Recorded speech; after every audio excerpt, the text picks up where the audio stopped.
The Michigan Man Podcast, episode 201. Jim Brandstatter and Dan Deerdorf are the new broadcast team for Michigan football. No news yet from Mitch McGary, and it's time for another football recruiting update. That and more on this week's show.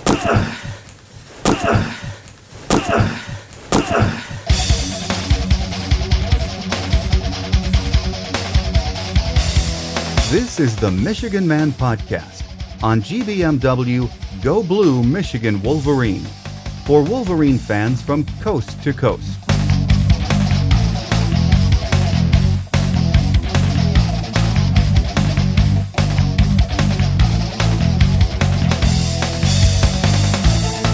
Go Blue, and welcome to this week's show. I'm your host, Mike Fitzpatrick. Compared to the first two recruiting classes of the Brady Hoke era, the class of 2015 is off to a slow start. Not to worry though, Coach Hoke and his staff are working hard to bring in a class that, while small in numbers, should be very high in quality. On today's show, we get our April recruiting update from Tim Sullivan, recruiting editor at the Wolverine magazine and thewolverine.com.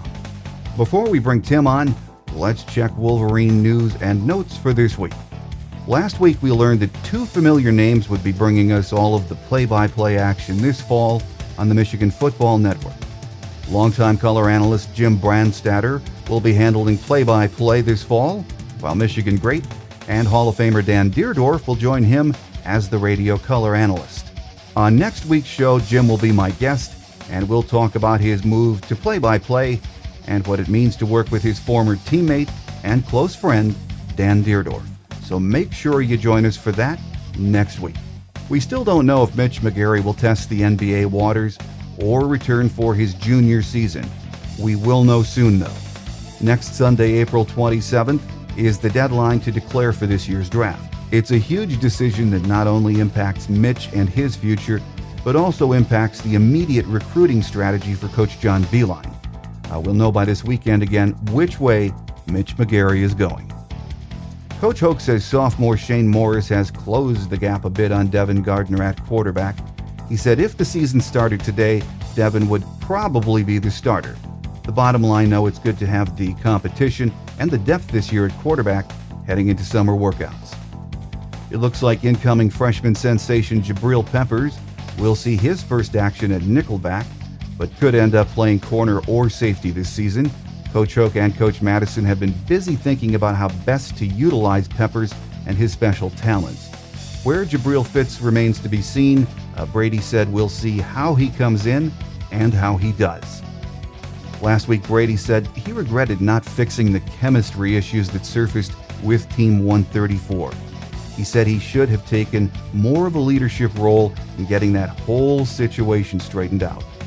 He vows he's going to be more assertive this year and said he believes this year's team has better chemistry along with some very solid senior leadership. We won't know for sure until the rubber meets the road this coming season, because that's when leadership and chemistry gets put to the real test. Coming up next on our Michigan Gameday segment, it's time for an April recruiting update, and can we ever get enough recruiting talk?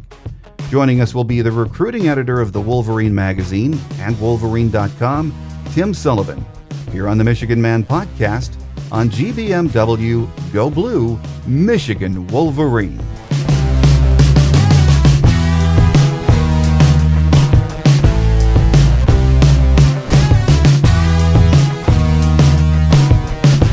Joining us on Michigan Game Day this week is recruiting editor Tim Sullivan of the Wolverine as we take a look at or get an update on the recruiting class of 2015 and maybe even take a look beyond that. Tim, great to have you back on the show. Thanks for having me.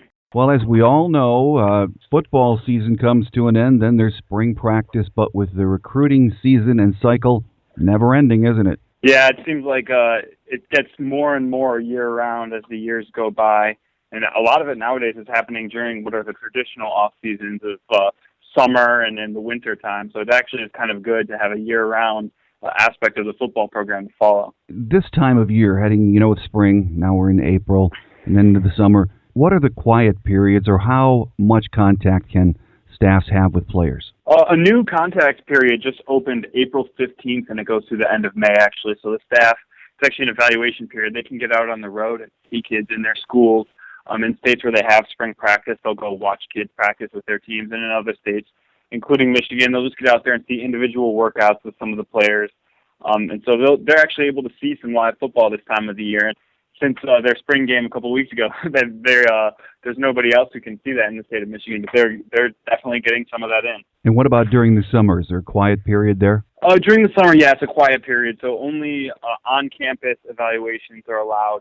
There are some exceptions. There's a camp that's been held in Southfield the last couple of years. It'll actually be down in Harper Woods this year, is the Sound Mind, Sound Body camp, and there's an NCAA rule that allows that to be considered an on-campus camp, so the staff can see kids there. But for the most part, over the summer, it's phone calls only or on-campus visits only, and the staff is obviously year-round evaluating film and figuring out which of these kids they do want to make contact with. Well, Tim, let's start with our class of the 5 hard commits, if there is such a thing these days that we do know about. And let's start with Sean Crawford. He's a kid from St. Edward's High School in Lakewood, Ohio. The cornerback seems a bit on the smaller side. I guess you never know with these listings. 5'9", 170. What do you know about this kid? Yeah, he reminds me a lot of a cornerback that can hit really hard. Antoine Winfield, who used to play for Ohio State. He's a little guy, but he hits like a ton of bricks. He plays much larger than he is, and that's something that really helps when you're as little as he is, because 5'9" might even be a little bit of an exaggeration of his height. But he has natural athleticism, and when he has that mentality to come up and hit a kid, that will really help him kind of alleviate any concerns about being too small, quote unquote, to play the position. And we've got another cornerback committed. He's a bit bigger. Garrett Taylor. He's out of St. Christopher's in Richmond, Virginia, listed at 6'5", 188. I've seen some tape on him. Looks like a pretty nice player. Yeah, he's a kid that some people think might end up playing safety because he does have that naturally thick build. He can put on some weight. But he has the athleticism and the flexibility to turn and run with receivers at cornerback, and that's where I think he's going to stay. He has those long arms that can help you play against the 6'3", 6'4", 6'5" wide receivers of today. And his natural athleticism combined with that size allow him to be kind of a lockdown man coverage guy. He's kind of in line with what we think the Michigan staff really wants to do going forward, which is play much more physical on the edges. Obviously, the Seattle Seahawks won a Super Bowl playing that way. Michigan State made it to and won a Rose Bowl playing that way. I think we'll see Michigan make that transition, and Taylor's exactly the sort of guy that they will want on the edge to allow them to do that. Well, of these 5 commits, the third one is also back there in the secondary, and Tyree Kinnell, not sure how you pronounce that. He's out of Wayne High School in Dayton, Ohio. He's a good-sized kid, 6 foot, 190 pounds. Yeah, Tyree Kinnell is a kid that he'll play safety at Michigan. He could play cornerback, but he's played safety pretty much for his whole high school career, and I think he'll probably stay there when he gets up to Michigan. He does have that kind of thick build that you like to see out of a safety, and he's accustomed to the position because he's been playing it his whole life. He's not the sort of guy that's going to be flashy and go out there and make plays. He's more of a solid coverage guy. Solid, he just does his responsibility instead of going out there and doing the flashy things. But that's what you need when you have cornerbacks who are going to maybe play a little bit more risky in bump coverage, playing out on an island a little bit. You need a safety who can adequately come up and fill those gaps that they're potentially creating. The next hard commit is a legacy, and we're all familiar with this name, John Runyon Jr. John preps at St. Joseph's in Philadelphia, 6'4", 250 pounds. Yeah, he's a player that camped at Michigan last summer and earned an offer at Michigan summer camp. People say, he just got the offer because his name is John Runyon. And actually, this Michigan staff has shown that it's actually tougher than you'd expect as a legacy player to get an offer. So they clearly saw something that they liked out of Runyon. We've seen kids like Berkeley Edwards, whose father Stan and older brother Braylon played at Michigan, unable to earn a Michigan offer just because of the name, and he ended up at Minnesota, where it looks like he's going to have a nice career. But when the staff does offer a legacy kid, it's clearly because they like what they see and not just because of the name. Runyon's a little undersized at this point. You mentioned he's only 250 pounds.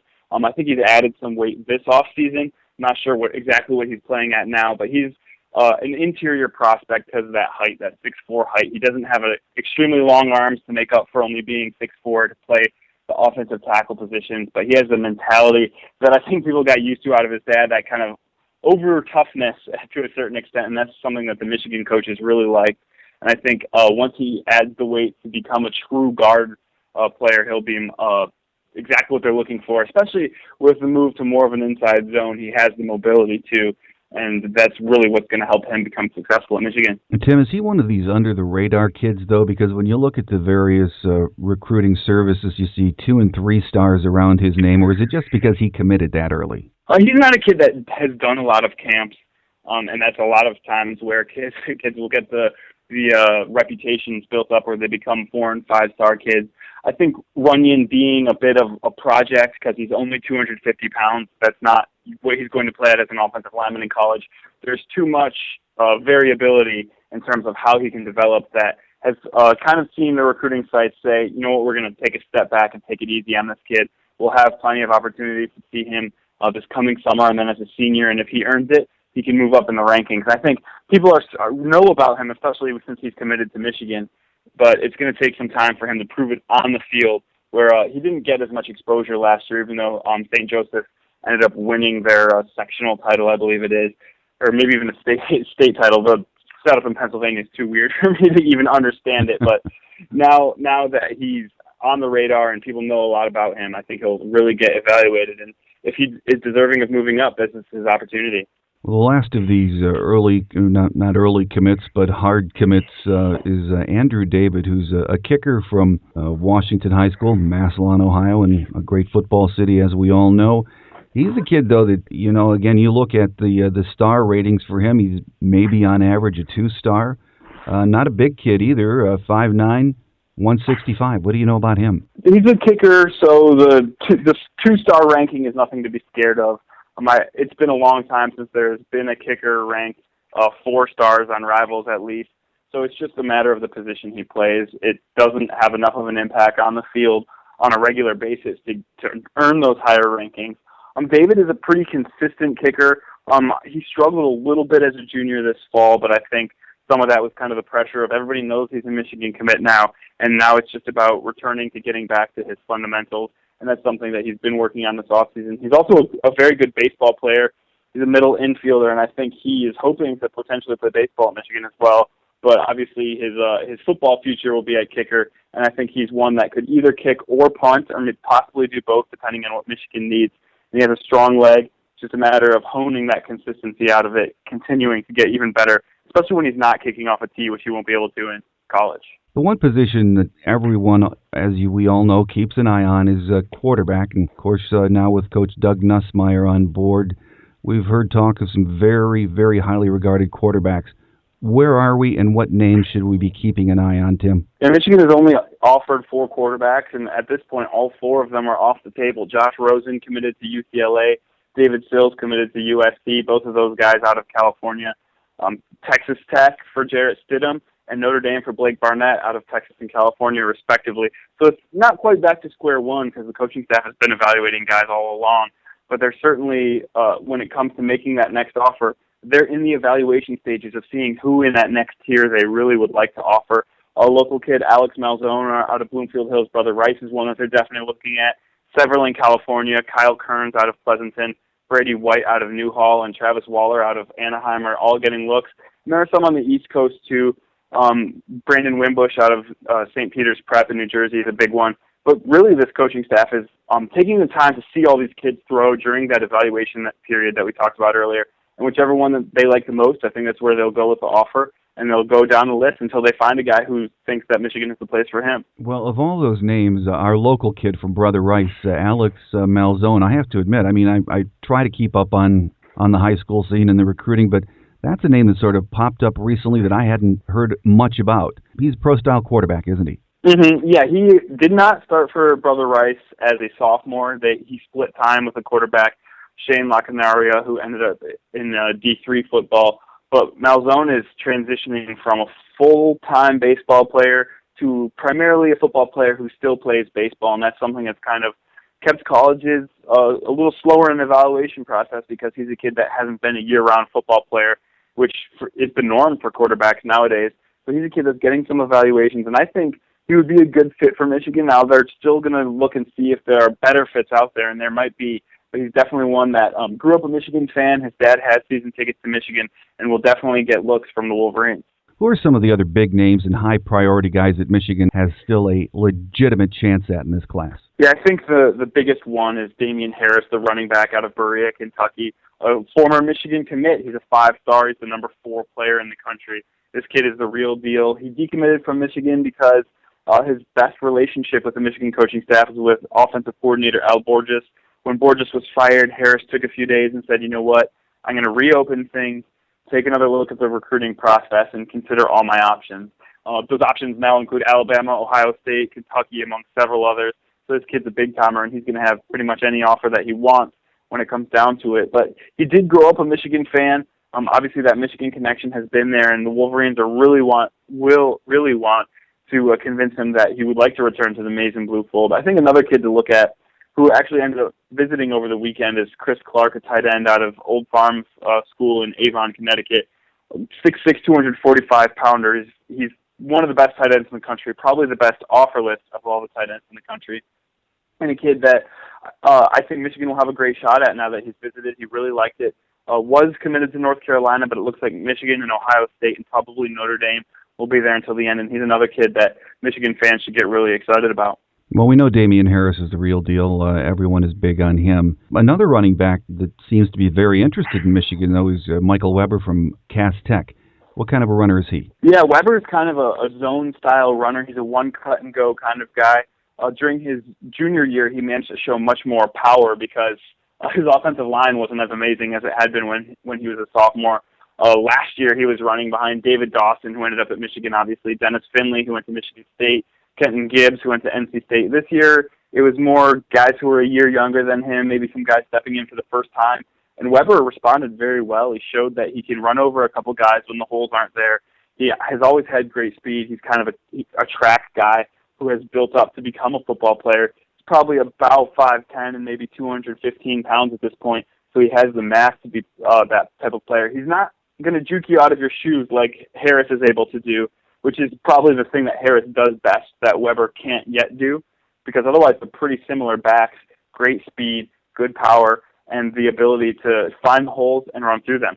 Has Michigan offered him, or is he just interested at this point? Yeah, Michigan offered Weber. Michigan was one of the first schools to offer him, and he was one of the first players in the 2015 class that they offered. They offered him back last February, so about 14 months ago. And he's a kid that was very high in Michigan, grew up a big Michigan fan. His family is full of big Michigan fans. But when Harris was committed to Michigan, Weber was kind of a back burner prospect for the Wolverines. And since they lost Harris, Weber is back in the forefront of their minds. And I think he's really taking kindly to that because he likes Michigan a lot, and he just wants to be shown that love. And I think if Michigan really wants to continue pursuing him, I would expect him to end up at least strongly considering Michigan, if not ending up in Ann Arbor. Our guest here on Michigan Game Day this week, as we update the 2015 recruiting process, is recruiting editor Tim Sullivan from the Wolverine. Tim, excluding attrition with this upcoming class, and that's always a tough thing to call, how many scholarships is Michigan going to give out this year? The class is going to start very small. I think the number right now is about 13. They're obviously going to end up with more than that. As you mentioned, there's attrition every year. I think there's an average of 4 to 6 players each off season, so you'll see that class grow maybe about 17 to 19 guys, probably on the smaller end of that, because Brady Hoke and his staff have done one of the best jobs of retaining talent that I've seen in a long time.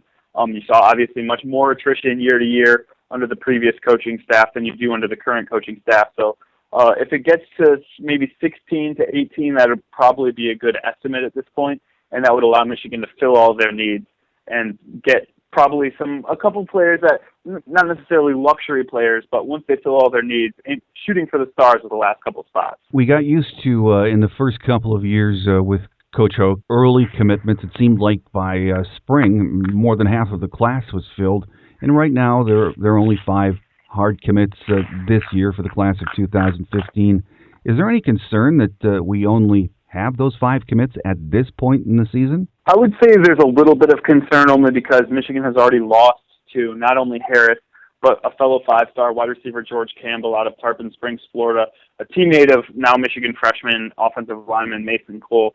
So the fact that they've kind of gone backwards at times is a little worrisome. However, they're not as focused on wrapping guys up early as they had been in previous years. I think in 2012 and 2013 especially, and also quite a bit last year, but not quite as much, they wanted to fill the needs that they had, make sure that they had bodies in those positions. Now, offensive line was obviously the biggest need probably for those 2012 and 2013 classes, and they filled all their offensive line spots pretty much as quickly as any spot on the field.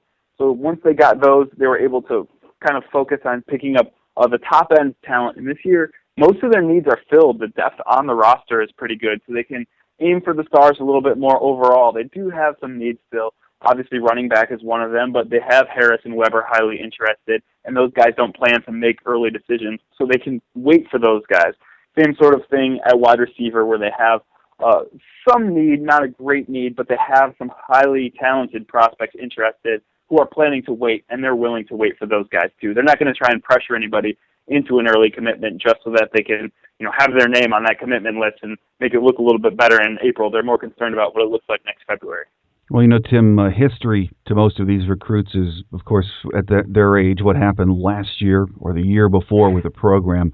Given that, is Brady losing some edge in these recruiting wars because of the lack of success on the field the last 2 years? I would say that they're not necessarily losing steam, but there is something to be said for not having the rebuilding sales pitch to give to a kid. If a five-star kid is looking at a school that went 7-6 last year, it's one thing. If that school went 4-8 the previous year, you can say that they're building. Now, Michigan went 11-2 a couple of years ago, so it seems like there's a bit of a decline, and I think at this point some kids are going to want to see it on the field this fall before they really think about committing, and I think maybe Harris is one of those kids, and some of the other top kids that they're in on want to say, you know what, Michigan is on the table, but I'm going to be a little more patient to see if they're going to be the Michigan that my parents told me about or the Michigan that I've been a little worried about over the past maybe 7 or 8 years, other than that great year in 2011.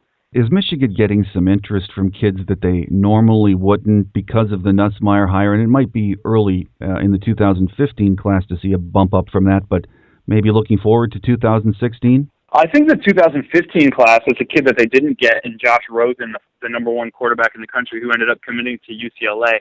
But I think if Michigan didn't hire Doug Nussmeier, Rosen wouldn't have been as interested in Michigan as he was, and I think Michigan did come in second to UCLA. So that's something that really helps them with the Nussmeier hire. I think hiring Nussmeier is going to be more of the same sort of thing that I just mentioned. People will want to see it on the field. Now, obviously, Nussmeier did coordinate two of the best Alabama offenses of the past couple decades over the last 2 years.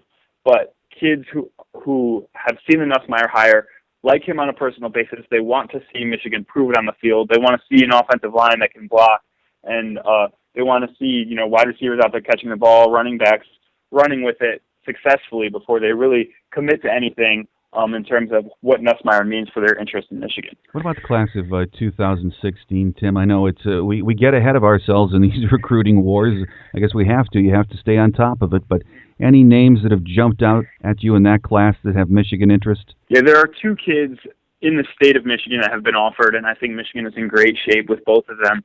The first one is Theo Lacusa out of Traverse City West High School, a 6'5", 300-pound offensive lineman. He visited Michigan in February and told me coming into the visit that he was thinking he might commit on that trip. I think the Michigan coaching staff said, look, we're 2 years away from your signing day. You need to get out and see the world a little bit. We want to make sure that once you commit to Michigan, you're not going to suddenly say, oh, I wish I'd visited USC, or oh, I wish I'd visited Florida State. Once you see the things that you think you need to see in the process, come back to us, and then we'll accept your commitment. Then the other one is Dalen Hayes out of Orchard Lake St. Mary's, which is obviously a school that's been very kind to Michigan. A 6'3", 225-pound linebacker. Another kid that I think was very close to committing to Michigan. At this weekend's Rivals Camp Series, he was planning to make his commitment, and I think Michigan would have been that choice. However, he's kind of taken a step back as well. He wants to see a couple other schools. Wisconsin offered him last week, so he wants to see Wisconsin before he really thinks about completely ending his recruiting process. But I do think that when all is said and done, Michigan will still be in great shape with him. And then there are some national players. Isaac Nauta out of Buford, Georgia, is a great player. Had an uncle, Joel Smingy, who played for Greg Madison at Western Michigan back in the 80s, a kid that's going to be a 5-star tight end. Eric Swenson out of Downers Grove, Illinois, already committed to Michigan, an offensive lineman and a potential high 4-star, maybe 5-star kid. So I think the 2016 class is off to almost as strong a start as the 2015 class when you consider the kids who have very high interest in Michigan. Well, there you go, Michigan fans. Everyone's, I think I get more email, Tim, about recruiting. It never ends. So there's our update for right now. And our guest today has been recruiting editor Tim Sullivan from the Wolverine. And, of course, on the show, I'm trying to do a monthly update on recruiting because it is such a hot button with fans. So I'm sure we'll get you back on soon, Tim. But one quick question for you. Spring football, of course, wrapped up. We've got, guys taking a little bit of time off and then conditioning, 7-on-7 drills in the summer. What are your early thoughts right now on the upcoming season? Does your gut tell you this is going to be a bounce-back year? I think it will be a bounce-back year just because it seemed like 2013 was a year where almost everything that could have gone wrong did, except in that Northwestern game where Michigan did get those lucky breaks. There were so many games where they didn't. In the Nebraska game, for example, they were a couple plays away from winning. Even the Ohio State game, they were a couple plays away from winning. I think that this year, even if the good luck factor evens out and just gets to the complete national average, whatever that would mean, I think that Michigan would have a chance to bounce back. The thing is, they have such a tougher schedule with Michigan State, Notre Dame, and Ohio State on the road that even if the team improves quite a bit, the record will only improve incrementally unless they really, really step it up and maybe catch some of those good breaks. Okay, recruiting fanatics, don't forget, if you want to keep up on everything that's going on, and again, it never ends, make sure you subscribe to the Wolverine magazine or thewolverine.com and follow Tim Sullivan and the excellent job that he does on the recruiting trail for the Wolverine. So, Tim, I'm sure we'll have you on this summer. Thanks again for your time. Yep, thanks for having me on, Mike. On our fan feedback segment this week, Matt from Paris, Michigan called our listener line with his very short and very succinct thoughts on what has to change for Michigan football this season. Oh, this is Matt Gray in Paris, Michigan. Going back to about the success of the 2014 Michigan team, the offensive line has to improve. The offensive line doesn't block. It doesn't matter who the quarterback, running back, or wide receivers are. Thanks again to Matt from Paris, Michigan for calling our listener line this week. You too can give us a call with any of your Maize and Blue thoughts or opinions. My listener line is open 24/7 to call and record your thoughts at 313-263-4842. That's 313-263-4842. Just tell us who you are, where you're calling from, and then give us your 2 cents worth. You can also email us at themichiganmanpodcast@yahoo.com. That's the Michigan Man Podcast at yahoo.com. So come on, Wolverine fans. I would love to hear from more of you. And who knows, just like Matt, you might hear yourself on an upcoming show. Coming up next, we wrap the show up for another week with Wolverine Quick Hits here on the Michigan Man Podcast on GBMW Go Blue, Michigan Wolverine.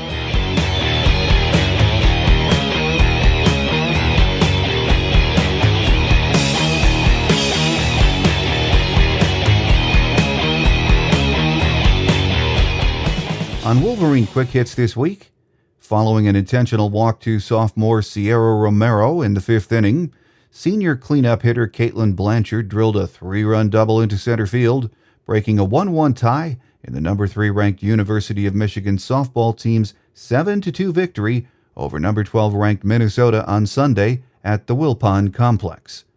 Blanchard's double put Michigan up 4-1, providing the first 3-run lead of the series. Runs were hard to come by in the first 2 games of the series due to some outstanding pitching performances from both teams. 1-0 Minnesota win on Friday, 3-1 Michigan win on Saturday. With her double, Blanchard is now 8-for-11 with 15 runs batted in following an intentional walk to Romero. 3 batters after Blanchard, junior Lauren Sweet provided the exclamation point to the inning with a 3-run homer to center field. In all, Michigan sent 9 batters to the plate in the 5th and scored 6 runs to take a 7-1 lead. Freshman pitcher Megan Betza showed flashes of dominance, striking out 11 Golden Gophers, including a stretch of 5 in a row between the 4th and 5th innings. The righty no-hit Minnesota threw 4.2 innings before Sam Mackern hit a homer in the 5th. In fact, the only other hit off Betsa was a second solo shot by Erica Meyer in the 6th. So the Wolverines, again ranked number 3, heading into this week's play, have an overall record of 36-7, 14-1, sole possession of first place in the Big Ten. The University of Michigan baseball team exploded for 13 runs and 17 hits, taking a 6-0 lead after 3 innings and cruising to a 13-3 win at Purdue on Sunday at Alexander Field in West Lafayette. The Wolverines took 2 of 3 games from the Boilermakers in this Big Ten series. There were plenty of offensive stars on the day. Sophomore Travis Mazes went 3 for 4 with 4 runs scored, 2 doubles, and 2 ribbies. Sophomore Jacob Cronenworth also scored 4 runs to go with a triple and an RBI.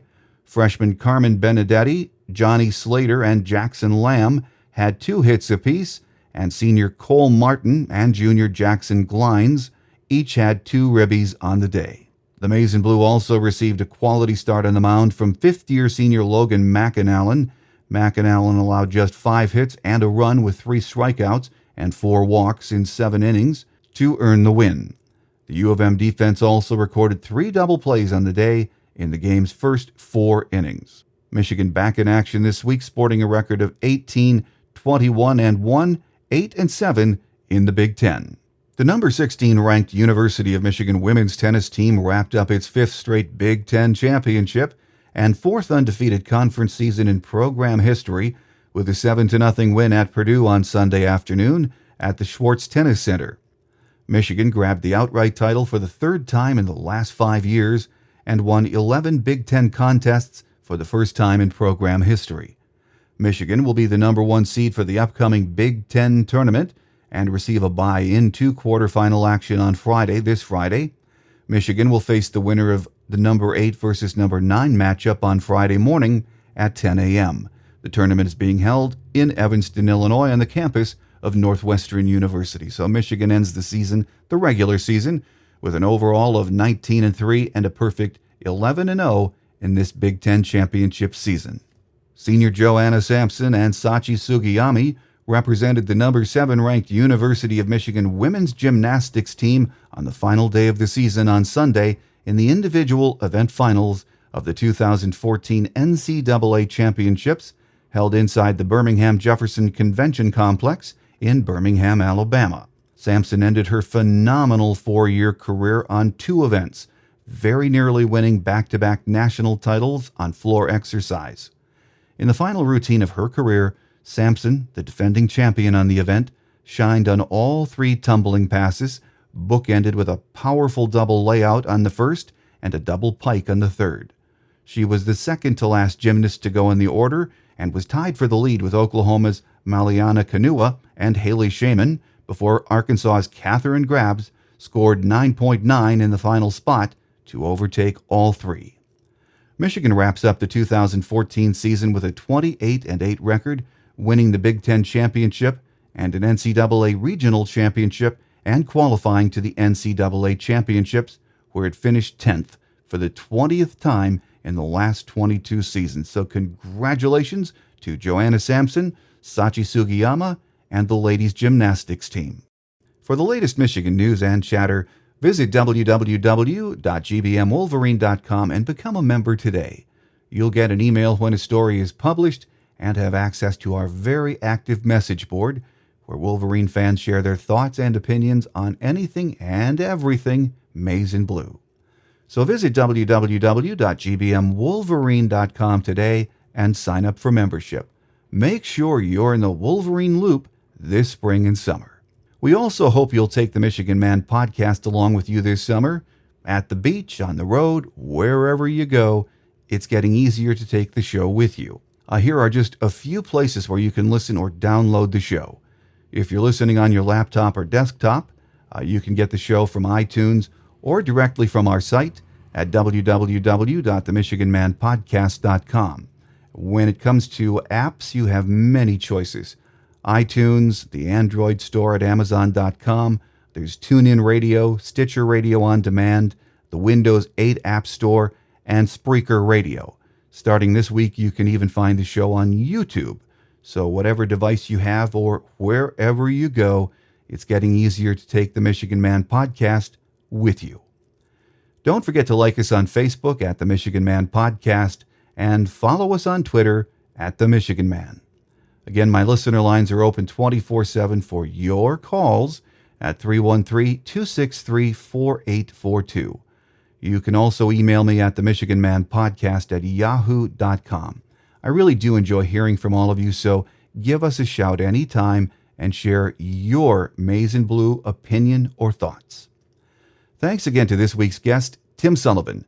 Tim is the recruiting editor at the Wolverine magazine and thewolverine.com. He does a bang-up job keeping all of us up to speed on Michigan recruiting news, and we cannot get enough of that, it seems. So thanks again, Tim, for joining us this week. Next week, my guest will be the new radio play-by-play voice of Michigan football, Jim Brandstatter. So I hope you'll make it a point to come back next week and hear my conversation with Jim. He's a great Michigan man, and it will be great hearing him bring us all of the action from the Big House, hopefully for many years to come, on the Michigan Football Network. That will do it for this week. I'd like to thank all of you for listening, and please spread the word about the show and the many ways you can listen or download us. And make sure you're back here next week to join Jim Brandstatter and myself. I'm your host, Mike Fitzpatrick. Have a great Wolverine week, everyone. Take care, and as always, go blue. Thanks for listening to the Michigan Man podcast on GBMW Go Blue Michigan Wolverine. You can find us on the web at www.gbmwolverine.com. That's www.gbmwolverine.com. For audio posts or other fan feedback, please call our listener line at 313-263-4842. That's 313-263-4842. Email fan feedback to the Michigan Man Podcast at yahoo.com. That's the Michigan Man Podcast at yahoo.com. The Michigan Man Podcast on GBMW Go Blue Michigan Wolverine is produced at the studios of Robin Lynn Productions, Allen Park, Michigan. The Michigan Man Podcast is not affiliated with the University of Michigan. Go Blue.